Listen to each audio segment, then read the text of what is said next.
सरस्वती टीमी में आरती वर्मा। आप सभी स्टूडेंट को गुड आफ्टरनून। पेपर 2 एजुकेशन शिक्षा शास्त्र क्लास में बात करेंगे इंपॉर्टेंट टॉपिक, ठीक है, इंपॉर्टेंट क्वेश्चंस मतलब, ठीक है। तो यहाँ पे आज की क्लास में ये लास्ट क्लास होगी आपकी जो है पेपर से पहले, ठीक है, जो आपका शिक्षा शास्त्र का हम PYQ कराते हैं, ठीक है। ये शिक्षा शास्त्र के अंतर्गत जो हम PYQ कराते हैं, ठीक है। तो ये आज आपकी लास्ट क्लास होगी, ठीक है। लास्ट क्लास आपकी होगी PYQ की, ठीक है, PYQ ये लास्ट क्लास आपकी होगी। और अपना अपना सभी स्टूडेंट जो है रिवीजन करते रहें, ठीक है। रिवीजन बहुत ज़रूरी है। अब आपका पेपर जो है आज 23 हो गया है, ठीक है, 23 आपकी डेट है। और इसके बाद जो है 24, ठीक है, 24 एंड 25 को आपका पेपर है। तो आप सभी स्टूडेंट अच्छे से पढ़ाई करें। और जो नोट्स उपलब्ध हैं, कई बार हमने बताया आपको, आपके पास जो उपलब्ध है नोट्स वगैरह जो आपने बना रखा है या पहले से जो पढ़ रखा है उसी को पढ़िए। यदि आप PYQ कर भी लेंगे दो दिन में, ठीक है, जो भी आप करेंगे, ठीक है, यूट्यूब से, तो उसमें से तो 2 क्वेश्चन आ जाए तो आ जाए, बहुत है, वरना मुश्किल ही होता है, ठीक है। हम ये क्वेश्चन जो करा रही हैं आपको प्रैक्टिस के लिए करा रहे हैं, ताकि जो है आपको जो है वहाँ पे जब आप परीक्षा हॉल में बैठेंगे, ठीक है, तो आपका समय मैनेज हो जाए, ठीक है, समय आपका मैनेज हो जाए। क्योंकि समय मैनेजमेंट जो होता है ना बहुत टफ होता है, क्योंकि बच्चे कहते हैं कि मेरा छूट गया, ठीक है, जब पेपर देकर के आते हैं तो बताते हैं मेरे 2 क्वेश्चन छूट गए, 3 छूट गए, जबकि नेगेटिव मार्किंग नहीं है, ठीक है। नेगेटिव मार्किंग हो तो छूट जाना मतलब जायज़ है, और जब इसमें नेगेटिव मार्किंग नहीं है तो आपको प्रश्न एक भी छोड़ करके नहीं आना है, ठीक है। जितने भी प्रश्न आपको करना है सारे के सारे करना है। पहले आपको जो आते होंगे उसको एक बार में कर दीजिएगा, दोबारा से आप करिएगा तो उसमें जो आपको नहीं आते हैं उनको गेस करके आपको करना है, ठीक है। और प्रश्न एक भी छोड़ना नहीं है किसी भी स्टूडेंट को, सारे के सारे PYQ करके आने हैं, PYQ ने सारे के सारे जो है आपको प्रश्न करके आने हैं, एक भी ना छूट नहीं पाए। तो यहाँ पर आप प्रैक्टिस के तौर पर सीख सकते हैं। और ऐसा नहीं है कि जो ये करा रहे हैं तो इसमें से एक भी नहीं आएगा, आ भी सकता है, क्योंकि ये जो है प्रश्न इस प्रकार के हैं कि क्योंकि देख सकते हैं आप, आपका प्रश्न दिया गया है, 4 विकल्प आपके दिए गए हैं, ठीक है। तो इसमें से एक आंसर आपको सही करना है। तो इसमें से ऐसा नहीं कि नहीं आएगा, कुछ भी इसमें से पूछा जा सकता है आपसे, ठीक है। इससे रिलेटेड इतने सारे प्रश्न हैं ये, ठीक है। तो यहाँ पे स्टार्ट करेंगे, देखिएगा। पहला प्रश्न आपका हो जाएगा, निम्नलिखित में से किसे भारतीय शिक्षा का मैग्ना कार्टा कहा जाता है। तो ये इंपॉर्टेंट है, ठीक है, भारतीय शिक्षा का मैग्ना कार्टा कहा जाता है। तो इसमें आप जानते हैं वुड डिस्पैच, ठीक है, यानी कि निम्नलिखित में से किसे भारतीय शिक्षा का मैग्ना कार्टा कहा जाता है, तो वुड डिस्पैच को कहा जाता है। डिस्पैच मतलब होता है भेदना। आप सभी स्टूडेंट जानते हैं स्वतंत्रता से पहले की जो समिति आयोग है उसी के अंतर्गत ये आपका आता है वुड डिस्पैच। और ये इसका सन भी देख सकते हो 1854, यहाँ पे आपने देखा, यहाँ से आप पढ़ लीजिएगा। ये जो दिया गया है, वुड के डिस्पैच को भारतीय शिक्षा का मैग्ना कार्टा कहा जाता है। तो यहाँ से आपके 2 प्रश्न बन रहे हैं। एक तो भारतीय शिक्षा को जो है मैग्ना कार्टा कहा जाता है, इसको कह नहीं पा रहे, एक ये, और एक आपको जो है ये याद रखना है, सन शिक्षा को जोड़ दिया। और अगला प्रश्न देखिएगा, बुद्धिमत्ता, ठीक है, बुद्धिमत्ता की और अग्रसर ज्ञान सही दिशा है, यानी कि बुद्धिमत्ता की और अग्रसर ज्ञान सही दिशा है, यह कथन किसका है। तो यह बताना है आपको, ये भी विकल्प हो जाएगा उपनिषद, छंदयोग उपनिषद। अगला प्रश्न है, पूर्वी विचारधारा के विचारकों का संबंध है। तो इसमें जो है B विकल्प आपका सही हो जाएगा, क्लासिकल साहित्य से। और अगला प्रश्न देखेंगे, लोबियाथन, ठीक है, लोबियाथन के लेखक कौन है। तो इसमें आपको बताना है, हाफ्स हो जाएंगे। अगला प्रश्न देखिएगा, परियोजना पूर्ण हृदय से की गई, यानी कि परियोजना पूर्ण हृदय से की गई सो उद्देश्य क्रिया है जो सामाजिक, ठीक है, जो सामाजिक पर्यावरण में चलती है या परिभाषा दी गई है। तो इसमें C विकल्प हो जाएगा, किलपैट्रिक। अच्छे से इसको याद कर लीजिएगा, किलपैट्रिक हो जाएगा, ठीक है। परियोजना आप सभी स्टूडेंट जानते हैं कि जैसे कि ये किलपैट्रिक, ठीक है, किलपैट्रिक जो है ये परियोजना विधि जो है दी है, ठीक है, किलपैट्रिक ने जो है परियोजना विधि दी है। ये आपसे कहा जाए परियोजना विधि जो है, या कह सकते हो परियोजना, यानी कि कह सकते हो प्रोजेक्ट मेथड जो है, ये किससे संबंधित है, किसने दिया है, तो किलपैट्रिक से हो जाएगा। एक आपका आता है किर्कपैट्रिक, ठीक है, आपको हमने पढ़ाया है किर्कपैट्रिक, ठीक है,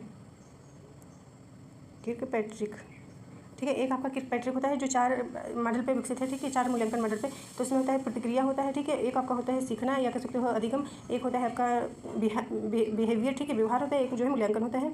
तो डिफरेंस होता है। और अगला प्रश्न ये भी आप देख लीजिए, यह किसने कहा था कि स्कूल को लघु समाज बना दिया जाए, यानी कि किसने कहा था कि स्कूल जो होता है बच्चों को ये जो है लघु बना दिया जाए, यानी छोटा। तो ये हार्वर्ड हो जाएंगे।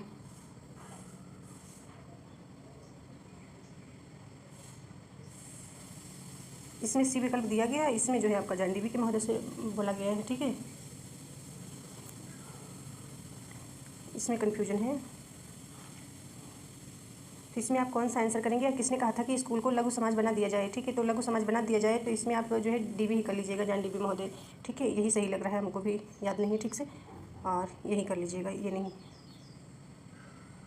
ठीक है। और अगला प्रश्न देखेंगे, अगला प्रश्न क्या पूछा जा रहा है। अगला प्रश्न में क्या पूछ रहा है, तो अगले प्रश्न में पूछ रहा है कि जनसंख्या का सर्वेक्षण निम्नलिखित के समतुल्य है, यानी कि इस प्रश्न में ये पूछ रहा है कि जनसंख्या का सर्वेक्षण निम्नलिखित के समतुल्य है। तो इसमें जो है आपको बताना है जनगणना के समतुल्य है, ठीक है, जनगणना सर्वेक्षण के समतुल्य है। अगला प्रश्न आता है लर्निंग द ट्रेजर विदिन, ठीक है, विदाइन नामक पुस्तक के लेखक हैं। तो इसमें आपको बताना है लर्निंग द ट्रेजर विदाइन नामक पुस्तक के लेखक कौन है, J. डेलोर्स हैं, ठीक है, याद रखना है J. डेलोर्स हैं। ये पॉइंट्स आप नोट करते चलिए, आज अभी आपके पास थोड़ा तो टाइम है कि छोटे छोटे क्वेश्चन आप नोट कर सकते हैं, ठीक है। लर्निंग द ट्रेजर विदाइन नामक पुस्तक के लेखक जे डेलोर्स हो जाएंगे। और अगला प्रश्न आप देखिएगा, अगला प्रश्न क्या बताया गया है। और यहाँ पे एक और टॉपिक देख सकते हैं, यहाँ पे ये 4 स्तंभ, ठीक है, यानी कि शिक्षा के 4 स्तंभ, ये भी याद कर लीजिएगा। यहाँ से थोड़ा सबसे पहले ये आप नोट कर लीजिएगा, ठीक है। और ये आंसर आपका हो जाएगा सी, जे डेलोर्स। और इसके अंदर देखिएगा शिक्षा के जो 4 स्तंभ होते हैं कौन कौन से होते हैं। तो ज्ञान के लिए शिक्षा होता है, करने के लिए शिक्षा, करने के लिए सीखना होता है, ठीक है, होने के लिए सीखना होता है, साथ रहने के लिए सीखना होता है। आपको ध्यान रखना है शिक्षा के 4 स्तंभ होते हैं, 4 स्तंभ, ठीक है, 4 स्तंभ होते हैं कौन कौन से होते हैं। ज्ञान के लिए सीखना, करने के लिए सीखना, होने के लिए सीखना, साथ रहने के लिए सीखना। अगला प्रश्न आपका आता है ऑपरेशन ब्लैक बोर्ड कार्यक्रम शुरू किया गया था निम्न में से किससे सुधार के लिए, ठीक है। तो ब्लैक बोर्ड जो ये है किसके लिए सुधार किया गया था, प्राथमिक शिक्षा हो जाएगा इसके अंतर्गत। ये क्वेश्चन आप नोट करते चलिएगा। ऑपरेशन ब्लैक बोर्ड कार्यक्रम शुरू किया गया था तो निम्न में से किससे सुधार के लिए, तो प्राथमिक शिक्षा के लिए। क्योंकि ये क्वेश्चन जो हम बता रहे हैं ये आपका जो है जब आप वैकेंसी आएगी, आप पेपर देंगे, इसके बाद जो इंटरव्यू होता है तो उसमें छोटे छोटे प्रश्न आपसे पूछे जा सकते हैं, ठीक है। और इसके बाद आप देखिएगा अगला प्रश्न, अगला प्रश्न आप देखिएगा शिक्षा की प्रक्रिया में समाजशास्त्र के सामान्य सिद्धांतों के अनुप्रयोग को निम्नलिखित में से क्या कहा जाता है। तो ए विकल्प आपका सही हो जाएगा, शैक्षणिक समाजशास्त्र। अगला प्रश्न आएगा आधुनिक समाज में कोई व्यक्ति औपचारिक शिक्षा प्राप्त करने में अपने प्रारंभिक वर्षों का एक बड़ा हिस्सा जो है व्यतीत करता है, यानी कि एक बड़ा हिस्सा जो है व्यतीत करता है। तो आपको बताना है आधुनिक समाज में कोई एक व्यक्ति औपचारिक शिक्षा जैसे कि पढ़ाई आप कर रहे हैं, जैसे कि आपने स्कूली शिक्षा जो ग्रहण की, जैसे कि कक्षा 1 से लेकर के आपने 10 तक पढ़ा या आप कह सकते हो इंटर तक पढ़ा, ठीक है। तो ये स्कूली शिक्षा होती है, औपचारिक शिक्षा जो आप पढ़ रहे होते हैं औपचारिक शिक्षा के तौर पे, ठीक है। तो प्रारंभिक वर्षों का हिस्सा, एक बड़ा हिस्सा व्यतीत करा, तो ये हो जाएगा विद्यालय में, ठीक है।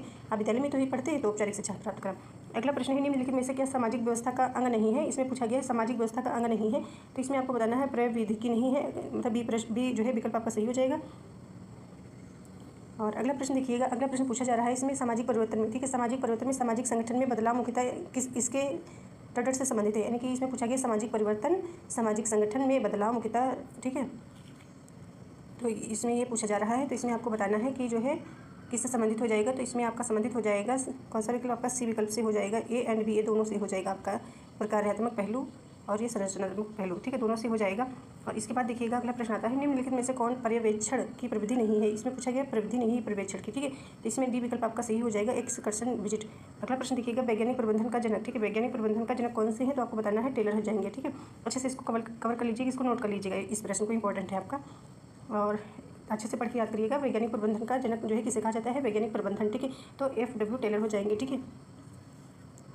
और अगला प्रश्न आप देखिएगा, अगला प्रश्न पूछ रहा है, अगला प्रश्न में क्या पूछ रहा है, अगला प्रश्न पूछ रहा है नियोजन की परिभाषा, ठीक है। नियोजन की परिभाषा इस रूप में किसने दी है कि इसका पूर्व निर्णय लेना कि क्या करना है, कैसे करना है, इसे किसे करना है और कब करना है, ठीक है। ये आपकी नियोजन की परिभाषा है। तो नियोजन आप जानते हैं क्या होता है, नियोजित करेंगे, कोई कार्य करेंगे तो उसका जो है समायोजन करेंगे, नियोजित करेंगे, ठीक है। किस प्रकार से आपको करना है, पूर्व निर्णय लेना किसने दी है, इसका पूर्व निर्णय लेना, क्या करना है, कैसे करना है, किसे करना है, कब करना है, तो ये कुटज के द्वारा हो जाएगा। ये भी इंपॉर्टेंट है, इसको भी याद कर लीजिएगा। और अगला प्रश्न देखेंगे, अगले प्रश्न में क्या पूछा जा रहा है, प्रज्ञा की संरचना, ठीक है, का विकास किसने किया है। तो इसमें पूछा गया है प्रज्ञा की संरचना का विकास किसने किया है। तो आपको बताना है प्रज्ञा की संरचना का विकास जो है बी आपका हो जाएगा, गिलफोर्ड ने किया है। प्रज्ञा यानी कि प्रज्ञा मतलब बुद्धि होता है, ठीक है। तो बुद्धि की संरचना का विकास किसने किया है, गिलफोर्ड ने किया है। या फिर आपसे पूछा जाए कि जो है 3D, ठीक है, 3D विमीय आपसे पूछा जा सकता है, ठीक है। तो ये आपका गिलफोर्ड द्वारा है, ठीक है। और प्रज्ञा की संरचना ये भी आपका जो है गिलफोर्ड के द्वारा ही है, ठीक है। और एक इसके और अदर नाम है, ठीक है। तो आप कन्फ्यूजन ना हो, ठीक है, इसको अच्छे से पढ़िएगा, थ्योरी क्लासेस में हमने अच्छे से पढ़ाया है आपको। और अगला प्रश्न देखिएगा, एक बुद्धिमान बालक का अभिलक्षण क्या होता है, ठीक है। बुद्धिमान बालक का जो है अभिलक्षण, और इसमें गिलफोर्ड ने जो है 3 प्रकार की जो है क्या बताए हैं। इसमें जो है एक होता है आपका संक्रियावस्था, ठीक है, संक्रिया, और एक आपका होता है विषय वस्तु, ठीक है, एक होता है उत्पादक, ठीक है। इनके जो है भाग भी होते हैं, ठीक है, ये 4 भाग होते हैं, ठीक है। इसके विषय वस्तु के जो है विषय वस्तु के 4 भाग होते हैं, इसके 4 भाग होते हैं, इसके 5 और इसके जो है 6 है, ठीक है। तो आपके 120 प्रकार की बुद्धि, ठीक है। और एक इसमें जो एक क्या कहते हैं, ये जो विषय वस्तु होता है इसमें 5 एक प्लस कर दिया जाता है, ठीक है, एक प्लस, तो यहाँ पे 5 हो जाते हैं, ठीक है। और ये 5 है तो यहाँ पे ठीक से बता दें आपको गिलफोर्ड के अनुसार 3 विमीय, ठीक है, 3 विमीय बुद्धि जो दिया है गिलफोर्ड के अनुसार। एक विषय वस्तु हो जाता है आपका, ठीक है, विषय वस्तु, एक संक्रिया हो जाता है, ठीक है, संक्रिया, और एक आपका उत्पाद होता है, ठीक है। तो ये इतने प्रकार के आपके होते हैं। तो इसी को अच्छे से पढ़ना होता है, तो आपको थ्योरी क्लासेस में आप पढ़ लीजिएगा, ठीक है। और क्वेश्चंस करा दें, नहीं तो आपका जो है छूट जाएगा प्रश्न। और इसके बाद अगला प्रश्न देखेंगे, एक बुद्धिमान बालक का अभिलक्षण है। तो इसमें बताना है बी विकल्प आपका सही हो जाएगा, आलोचनात्मक एवं जो है अपसारी चिंतन हो जाएगा। अगला है रचनावादी अधिगम, यानी कि रचनावादी अधिगम जो होता है कंस्ट्रक्टिविस्ट, ठीक है, इसको अपनी लर्निंग पर का पक्षधर कौन है, ठीक है, तो इसका जो है कौन हो जाएगा आंसर, तो लेव वाइगोत्स्की हो जाएगा रचनावादी अधिगम के बारे में, ठीक है। और अगला प्रश्न है आइजेंग ने व्यक्तित्व की माप किसके आधार पर की थी, तो इसमें ए आपका हो जाएगा प्रकार एवं विशेषक, ठीक है। और अगला प्रश्न है सामाजिक परिवर्तन है, यानी कि सामाजिक परिवर्तन जो है ये परिवर्तन है, तो इसमें आपका ये विकल्प सही हो जाएगा सामाजिक संबंधों में परिवर्तन, ठीक है। सामाजिक परिवर्तन जो होता है सामाजिक संबंधों में होता है परिवर्तन, ठीक है, ये आंसर आपका ये सही हो जाएगा। अगला प्रश्न देखिएगा सामाजिकरण में शिक्षक को भूमिका निभानी चाहिए, यानी कि सामाजिकरण में, ठीक है, ये पूछा गया है सामाजिकरण में शिक्षक को भूमिका निभानी चाहिए, तो ये विकल्प हो जाएगा अधिगम अभिकर्ता की। शिक्षक का समाज में उच्च स्थान होता है तथा तब भी वह एक अभिकर्ता ही है, वह सामाजिकरण में अभिकर्ता की भूमिका निभाता है, वह प्रशासक की भूमिका में स्वीकार नहीं किया जाता है। अगला प्रश्न है आनुवांशिकता के वास्तविक वाहक कौन से होते हैं, तो जीन होते हैं, जीन्स, इसको भी हमने अच्छे से कवर कराया है, ठीक है। आनुवांशिकता की वास्तविक वाहक क्या होती है, जीन्स के बारे में हमने बताया है।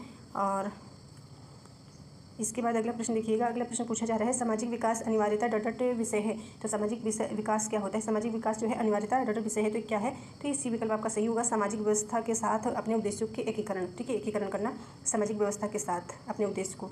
और अगला प्रश्न पूछा जा रहा है जैन, ठीक है, जैन दर्शन के अनुसार निम्नलिखित में से कौन शिक्षा का उद्देश्य नहीं है, ठीक है, उद्देश्य नहीं पूछा गया है शिक्षा का, तो इसमें कौन सा होगा, शिक्षा का उद्देश्य नहीं है, तो इसमें आपका जो है ये हो जाएगा बी विकल्प आपका हो जाएगा, ठीक है। तो आप जानते हैं जैन दर्शन में जो है त्रिपिटक कौन कौन से होते हैं, ठीक है, यानी कि ज्ञान होता है, ठीक है, सम्यक ज्ञान, सम्यक चरित्र, सम्यक आचरण, ये देख सकते हो, ठीक है, सम्यक ज्ञान हो गया, सम्यक आचरण हो गया, चरित्र या सम्यक आस्था विश्वास कर सकते हो, ये हो गया, उचित ज्ञान नहीं है। इसी प्रकार से बौद्ध दर्शन में होता है, ठीक है, ये जैन दर्शन के जो है कौन कौन से, एक आपका ये हो गया और एक ये हो गया। इसी प्रकार से बौद्ध दर्शन में होता है, ठीक है, बौद्ध दर्शन, ठीक है, बौद्ध दर्शन के त्रिपिटक होते हैं, ठीक है, ये जैन दर्शन के त्रिपिटक हो गए। और यहाँ पे विनय पिटक एक हो जाता है, ठीक है, विनय पिटक, सुत्त पिटक, धम्म पिटक, ठीक है, ये सब सारा हमने आपको करा रखा है और रिवीजन आप करिए बस। और अगला प्रश्न है समाज में स्त्रीकरण किस पर आधारित है, ठीक है, यानी कि समाज में स्त्रीकरण यानी कि स्तर, तो शक्ति, संपत्ति, प्रतिष्ठा, ठीक है, कहीं पे आंसर आपका डी भी सही बताया गया है, तो यहाँ पे आप ये सही कर लीजिएगा, शक्ति, संपत्ति का प्रतिष्ठा, ठीक है। और अगला प्रश्न देखेंगे किस स्थिति में कहा जाए कि ऊर्ध्वाधर गतिशीलता हुई है, यानी कि किस स्थिति में कहा जाएगा कि ऊर्ध्वाधर मतलब निम्न से उच्च स्तर की ओर, ठीक है, तो इसमें आपका जो है सी विकल्प सही हो जाएगा जब लोग किसी एक स्थिति से 10वीं स्थिति में आते हैं, ठीक है, यानी कि एक स्थिति से 10वीं स्थिति में आते हैं। और अगला प्रश्न हो जाएगा निम्नलिखित में से कौन सा कथन शिक्षा और समाज के मध्य परस्पर संबंध को दर्शाता है, यानी कि पूछा गया है कथन शिक्षा और समाज के मध्य, ठीक है, समाज के मध्य परस्पर संबंध को दर्शाता है, ठीक है, संबंध को दर्शाता है, तो आपका इसमें डी विकल्प सही हो जाएगा समाज द्वारा विद्यालय का सृजन इसके स्वयं पुनः सृजन होने की निमित्त।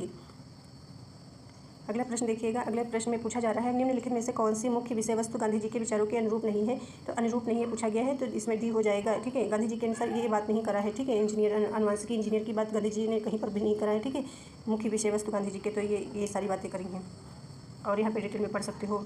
संगीत, कला, स्वास्थ्य विज्ञान, इन सब की बात करी है गांधी जी ने, सामाजिक अध्ययन, व्यावसायिक कौशल, हस्तशिल्प, शिल्पकला, आधारभूत शिल्प, ये सारी चीज़ें विज्ञान अदर पर इसकी बात नहीं करी है। और ये आपका जो है ये इसको आप देख लीजिएगा, इंपॉर्टेंट संस्थाएँ हैं, ठीक है, तो ये विचारक हैं, ठीक है, विचारक मतलब गांधी जी हैं, टैगोर है, अरविंदो है और विवेकानंद जी हैं, ठीक है, और संस्था आप देख सकते हैं टॉलस्टॉय फार्म है, ठीक है, श्री निकेतन है, मीरांबिका है, पर रामकृष्ण जो है स्कूल है, तो गांधी जी के अनुसार जो है टॉलस्टॉय फार्म हो जाएगा, टैगोर के अनुसार जो शांति निकेतन है, संस्थाएँ हैं, ये सारी संस्थाएँ हैं, आपको याद रखना है, ये संस्थाएँ हैं। गांधी जी की जो है टॉलस्टॉय फार्म एक संस्था है, टैगोर के अनुसार श्री निकेतन संस्था है, ठीक है, और बच्चों के लिए जो पढ़ाई, और अरविंदो ये मीरांबिका एक संस्था है, स्वामी विवेकानंद रामकृष्ण